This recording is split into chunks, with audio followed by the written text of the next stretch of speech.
The marble is cold beneath my knees, and the corridor stretches ahead of me like a sentence that has already been decided. The guards do not look at my face. That is how I know it is finished. When a man in uniform refuses to meet your eyes, it is not out of shame. It is because you have already ceased to exist as a person and have become, instead, a problem to be delivered. I can hear the court behind me, not weeping, not protesting, watching. The silence of Versailles is not the silence of absence. It is the silence of 100 perfumed people choosing, in the same breath, to see nothing. Silk rustles. A fan closes. Someone whispers behind a gloved hand. And I catch only one word before the great doors open and the cold outside air finds my throat. Fraudeuse. Fraud. I did not steal the diamonds. I did not forge the letters. I did not even know, until this morning, that a crime had been committed in my name, with my face, using my too willing and entirely ignorant hands. But France has already made up its mind. And in this country, in this century, a woman's innocence has never once been louder than a crowd's conviction. This story is entirely fictional. Any resemblance to actual persons, living or dead, or to real places, is purely coincidental. Now, before we go any further, drop your location in the comments below. It never stops surprising me how far these stories travel, and I genuinely want to know where in the world you are watching from right now. If stories like this one move you, please subscribe. This channel exists because of the people who choose to stay, and every subscriber tells us to keep going. This channel is built on persistence. Subscribe if you believe in the power of persistence. And I want to leave you with one question to sit with as this story unfolds. If your silence could protect someone powerful, but the cost of that silence was your own name, would you stay quiet? Keep that question close, because before this story is over, Céleste de Valmont will have to answer it in a room full of people who have already decided she is guilty.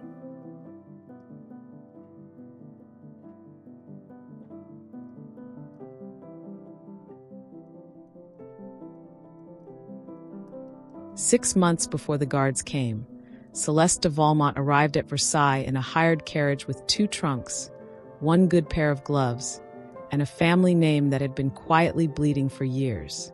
Her uncle, the late Baron de Valmont, had died, leaving behind a gambling debt of such spectacular proportions that it had passed, through the mechanisms of inheritance law, directly onto the shoulders of those who shared his blood, but not his appetite for destruction.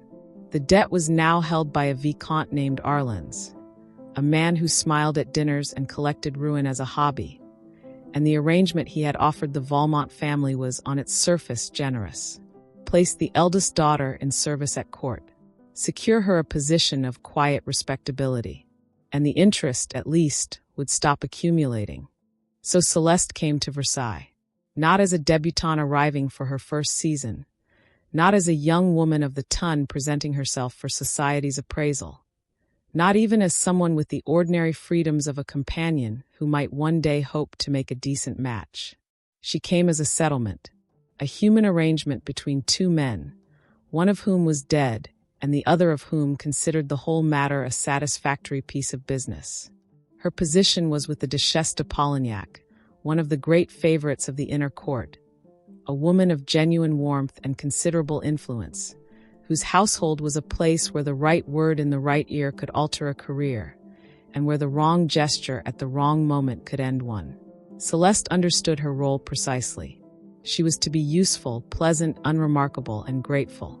She was to appear at the correct hours, occupy the correct chairs, and disappear when the conversation turned to matters above her station. In a court built entirely on the performance of rank, her performance was the performance of having none. It was in that household, in those early weeks, that she first encountered the Comte de Séverac. He was not the most powerful man at Versailles. That distinction belonged to figures whose names were spoken in the same breath as the king's. But he was the kind of man whose power operated in the spaces between official power, in the antechambers and the back staircases, and the suppers that were never written into any official record. He was charming in the way that certain men at court had perfected. Attentive without being improper, interested without being forward, generous with his notice in a place where notice was the primary currency of social survival. He began by acknowledging Céleste when others did not. He asked after her comfort. He remembered, from one week to the next, which pieces of music she preferred and which rooms she found too warm. In a place where her entire function was to be invisible, the experience of being seen was, she would later understand, precisely the instrument he intended it to be. She did not know, in those weeks, that he was also making quiet note of her movements, which letters she received and from whom, which members of the court she had spoken to independently of the Duchess's household, which doors she had access to that others did not. He was not watching her out of interest. He was conducting an inventory. The attention that felt like warmth was in fact a form of surveillance, and by the time she understood the difference, the transaction was already in motion. It was on a Tuesday in late autumn that he came to her with what he framed as a singular privilege. His manner was easy, almost offhand, as though the matter were of no great consequence, and he was doing her a courtesy by bringing it to her attention at all. There was a court jeweler, a man named Fossard, who operated from a discreet address near the Palais Royal, who was holding a diamond parure of extraordinary value, assembled on commission for a great lady who, for reasons of propriety, wished the final arrangements handled at one remove. The Comte had been asked to assist. He required a messenger, not a servant who would draw the wrong kind of attention, but a woman of gentle breeding whose presence at a jeweler's establishment would appear entirely natural. The correspondence was already prepared and sealed. Céleste was to deliver it, confirm receipt, and return with the jeweler's signed acknowledgement. That was all, and her family's debt, every lever of it, would be considered discharged. She asked no questions about the contents of the letters. She would spend the rest of her life examining that moment, the precise point at which a question, asked plainly, might have changed everything. But the Comte had been careful. He had told her, in a tone that made inquiry feel like a breach of propriety, that a lady of her breeding would naturally understand that certain arrangements required discretion, and that the great lady involved had trusted him precisely because he was a man who knew how to keep his counsel. To ask what was in the letters would be to suggest that she was not, herself, a person of discretion. And in a court where reputation was the only possession a woman of her station truly owned, the suggestion that she lacked propriety was enough to still the question before it fully formed. She went to Fossard's establishment on a Wednesday morning. She was received with every courtesy. She presented the correspondence. The jeweler examined the documents, the commission, the terms, the signature on each page, and accepted them without visible hesitation. He asked her 2 or 3 questions of a practical nature, which she answered as the Comte had instructed her to answer them. She returned to Versailles with the signed receipt before the afternoon was out, handed it to the Comte in the corridor outside the Duchess's apartments, and received his warmest thanks and a quiet assurance that the matter of the debt would be seen to within the fortnight. She believed it was finished. She felt, if she was honest, something close to relief. Not pride, not satisfaction, but the particular lightness of a person who has just watched a weight they had been carrying for years lifted from their shoulders by someone else's hands. She did not examine the feeling too closely. She had learned, in her months at Versailles, that examined feelings had a way of leading to examined situations, and examined situations had a way of becoming complicated. 3 weeks later, the jeweler Fossard presented his invoice for the first installment of payment to the noblewoman whose seal appeared on his commission documents. The noblewoman had never heard of him. The seal was a forgery. The signature beneath it bore a name close enough to a real family of the court to pass an initial reading. Close enough that Fossard had not questioned it, because men, in his profession who questioned the authenticity of aristocratic commissions, did not remain in their profession long.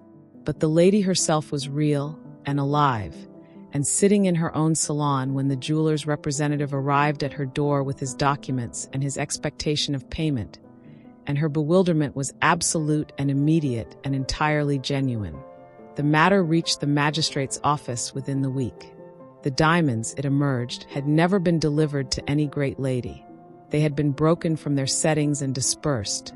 Some to London, some to dealers in the Marais district of Paris.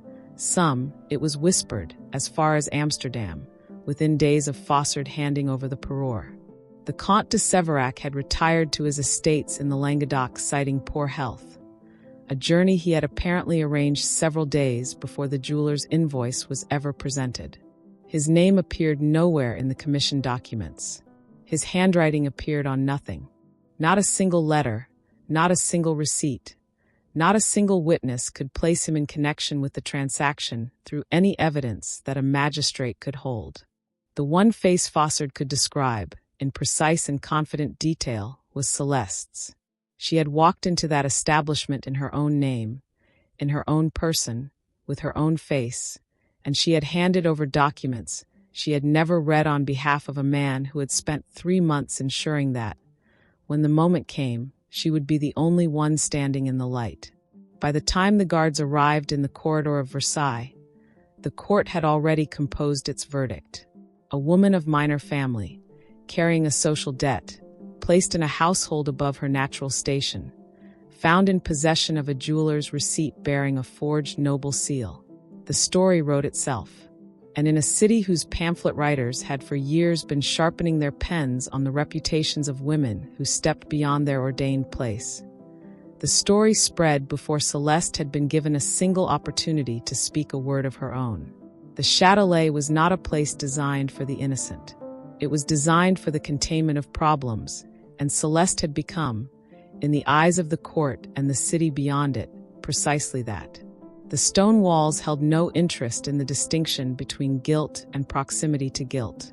The guards who brought her meals did not look at her any differently than they looked at the woman in the next cell who had picked a merchant's pocket on the Rue Saint-Honoré.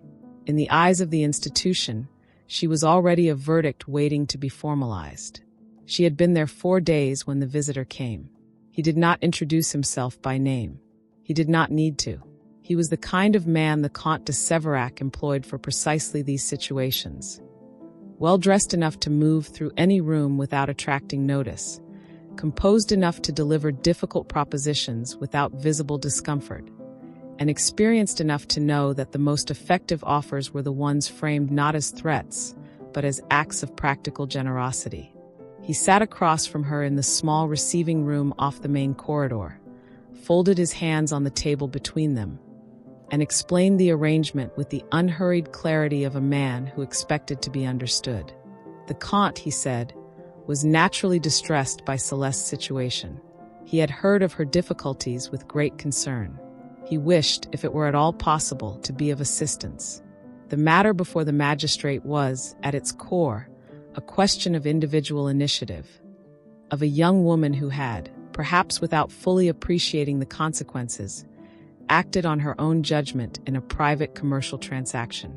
If Celeste were to confirm, under examination, that she had arranged the commission with Fossard independently, that no other party had directed or instructed her in any capacity, then certain arrangements could be made.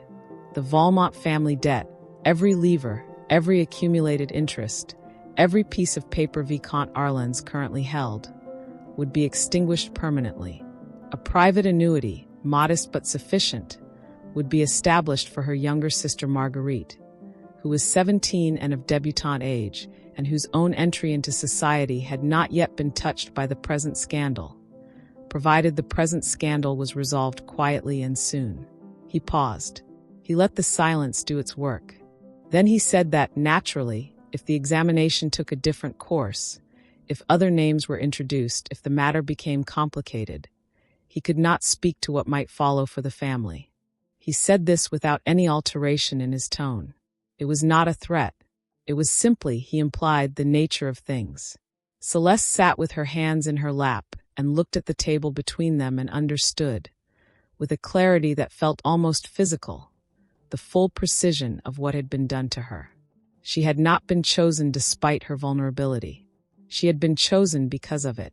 The debt, the sister, the absence of a political patron, the position in a household that gave her just enough access to be useful and just too little standing to be believed. These were not incidental details of her life. They were the reasons her name was on the jeweler's receipt and the Comte's was not. He had looked at her circumstances the way a surveyor looks at land, mapping each weakness, each pressure point, each place where the ground might give, and he had built his entire scheme on the foundation of her having no ground left to stand on. She thought about Marguerite, 17 years old, with their mother's coloring and a laugh that filled whatever room she entered.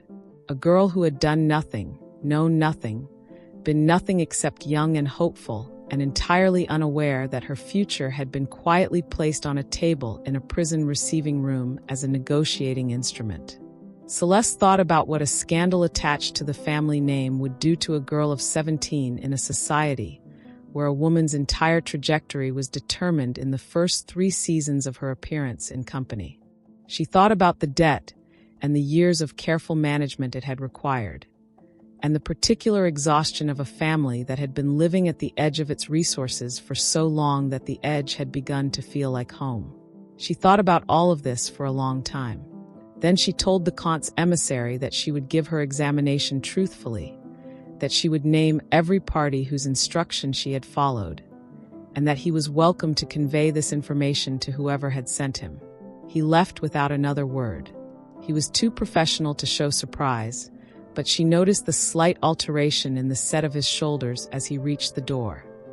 The almost imperceptible recalibration of a man who had expected a different answer and was already composing his report. She watched the door close behind him and sat alone in the stone room and did not feel brave. Bravery implies the absence of fear, and she was afraid of the examination of the public record, of what the pamphlet writers would make of whatever she said, of what her honesty would cost Marguerite in ways she could not yet calculate.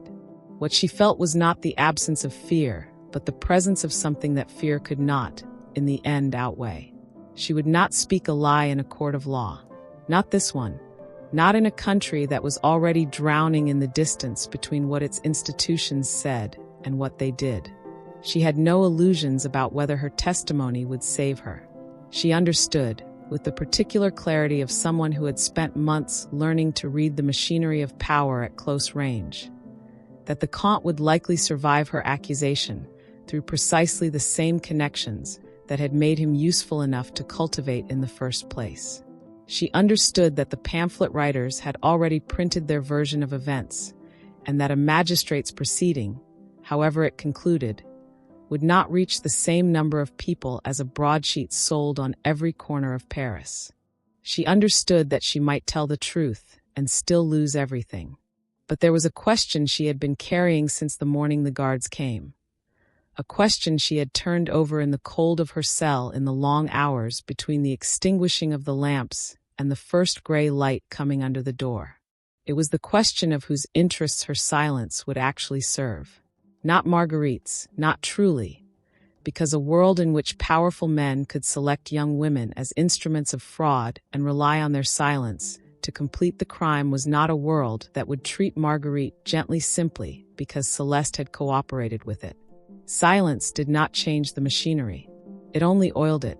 The examination was held on a Thursday morning in a high-ceilinged room that smelled of candle tallow and damp stone. The magistrate was a careful man who wrote everything down in a small, precise hand.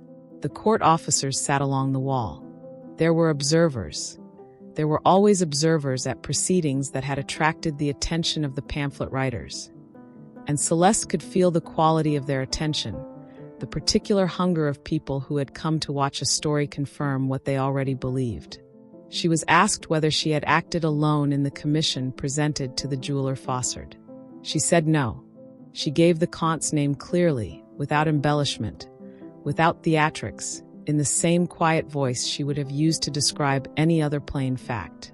She described the corridor outside the Duchess's apartments, the sealed letters, the instructions she had been given, the assurance about the debt.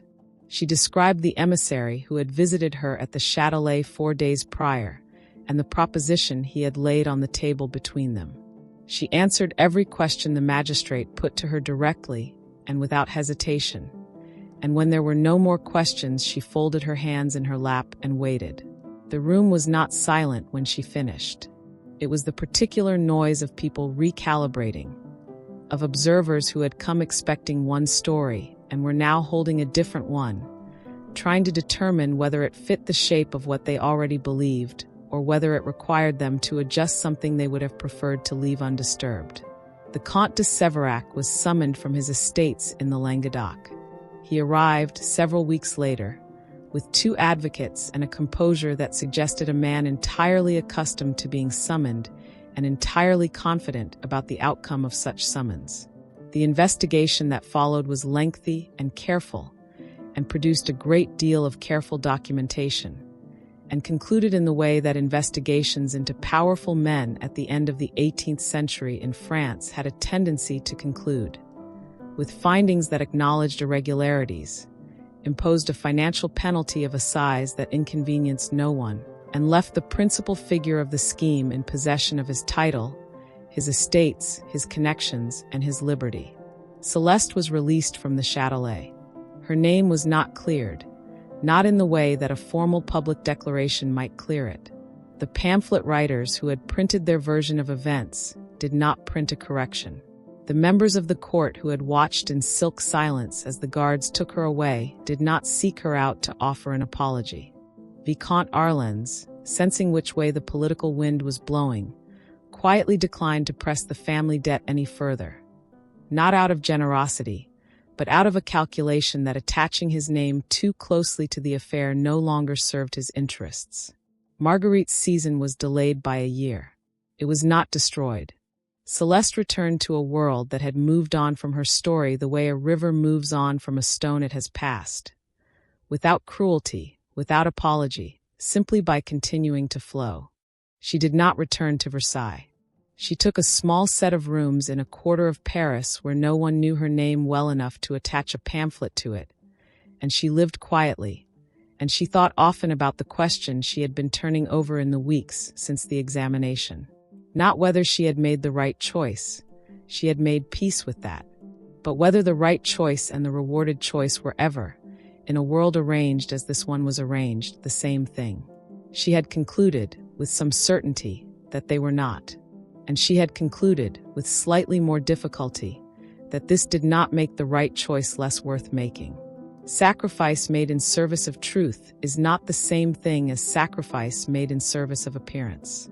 One of them hollows you out slowly from the inside, in the privacy of every moment you live afterward knowing what you chose. The other costs you everything that can be counted, and leaves you in possession of the one thing that cannot be taken, and cannot be forged, and cannot be broken from its setting and sold in pieces across Europe. Céleste de Valmont lost her position, her season, a year of her sister's prospects, and the comfortable fiction that the world rewards the honest. What she kept, in a century that was already shaking itself apart at the foundations, was the knowledge of exactly who she was when it mattered. That knowledge, as it turned out, was not nothing.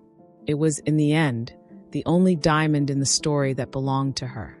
This story was inspired by a real scandal that shook France in 1785. A con artist named Jean de la Motte forged Queen Marie Antoinette's signature to trick a jeweler into handing over a diamond necklace worth 1.6 million livres. The Queen never touched those diamonds. She never even wanted them, but the public blamed her anyway. That false accusation helped destroy the reputation of the French monarchy and contributed to the anger that sparked the French Revolution just 4 years later, in 1789. We created this story to show how easily an innocent person can be framed by someone they trusted.